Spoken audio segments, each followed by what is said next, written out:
The 26-Story Treehouse, Pirate Problems by Andy Griffiths.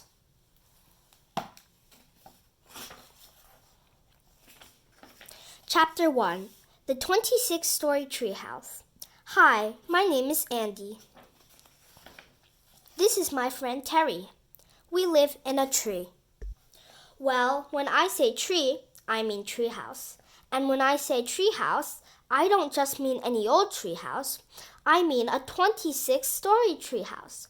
It used to be a 13-story treehouse, but we've added another 13 stories. So what are you waiting for? Come on up.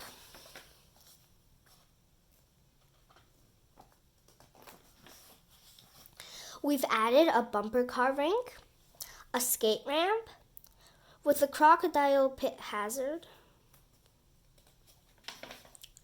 a mud fighting arena, an anti-gravity chamber, an ice skating pond with real live ice skating penguins, a recording studio, a mechanical bull called Kevin, an ATM, that's an automatic tattoo machine, in case you didn't know.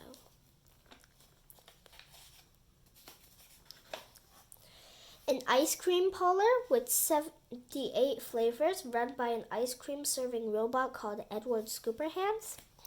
And the Maze of Doom, a maze so complicated that nobody who has gone in has ever come out again.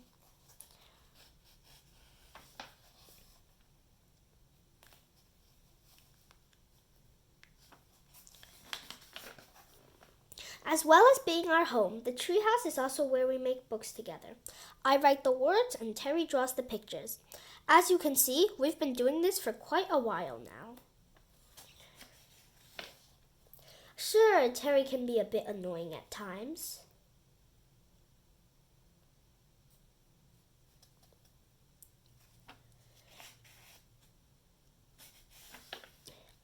But mostly, we get on pretty well. Chapter 2.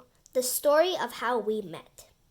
If you're like most of our readers, you're probably wondering how Terry and I met. Well, it's a long story, but it's a pretty exciting one, and it starts like this. Once upon a time, in a faraway land, there was a very big city. And in that very big city, there was a very tall tower. And at the top of that very tall tower, there was an apartment. And in that apartment, there lived a little boy who was very lonely. Ring, ring, ring, ring, ring, ring. Excuse me for a minute. That's our video phone. I'd better answer it. It's probably Mr. Big Nose, our publisher. Yup, I was right. It was Mr. Big Nose. Nobody else in the whole world has a nose that big. What took you so long, he says. I'm a busy man, you know. But it was only 6 rings, I say. Don't argue, he says. I'm a busy man. I don't have time to argue. How's the new book going? So far, so good, I say. I'm telling the story of how Terry and I met. Great idea, says Mr. Big Nose. How did you two clowns meet anyway? Well, it's a long story, I say, but it's a pretty exciting one, and I don't have time to listen to long stories, says Mr. Big Nose. Save it for the book. Just make sure it's on my desk by next Friday. The screen goes blank. Friday? But that's only next week. That doesn't leave much time. I'd better get moving. Now, where was I? Let me see. The faraway land, the very big city, the very tall tower, the apartment, and the lonely little boy. Andy, says Terry, bursting into the kitchen. We've got a problem.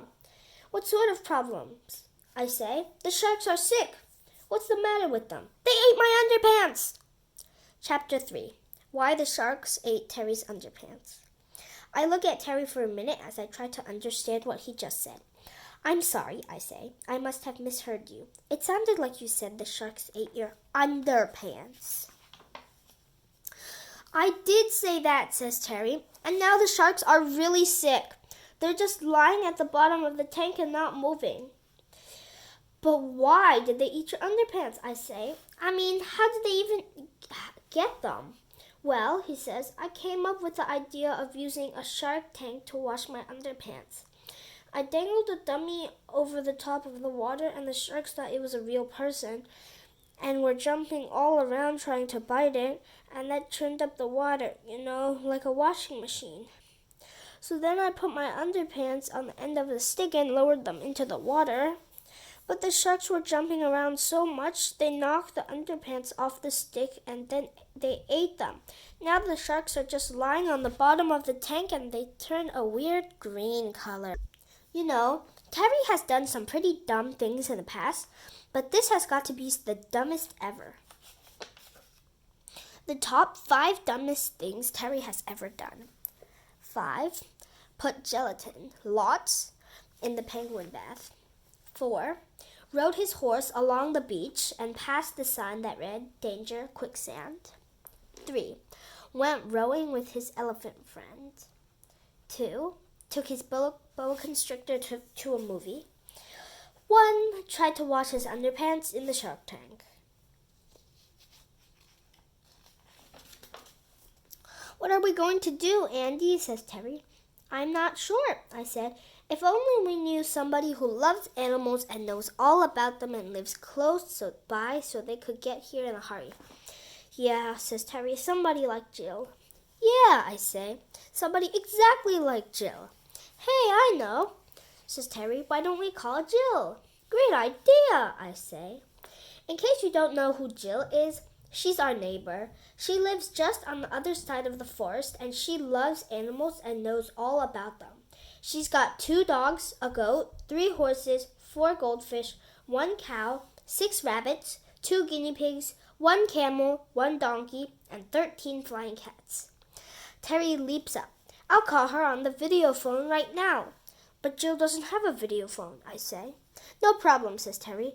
I'll use my new super flexible, endlessly extendable, titanium-coated talking tube instead.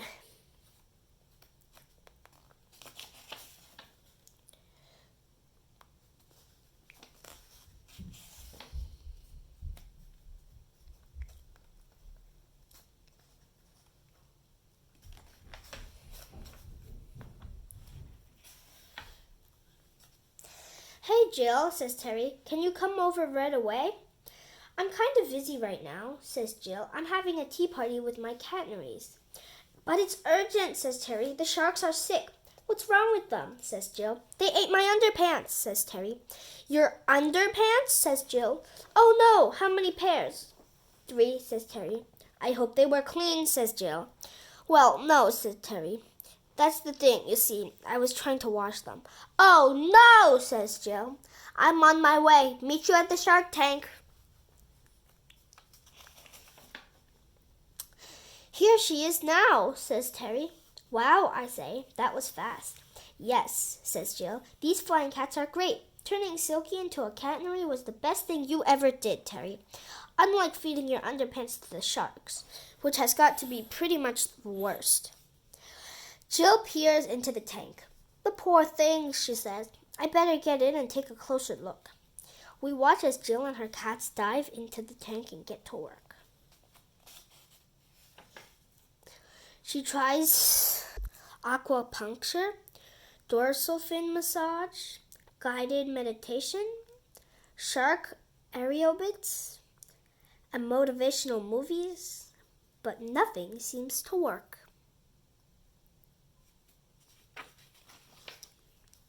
Finally, Jill rises to the surface.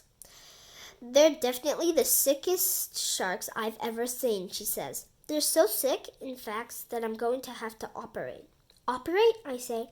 Yes, says Jill. I'm going to have to perform open shark surgery. Come back next time to see more.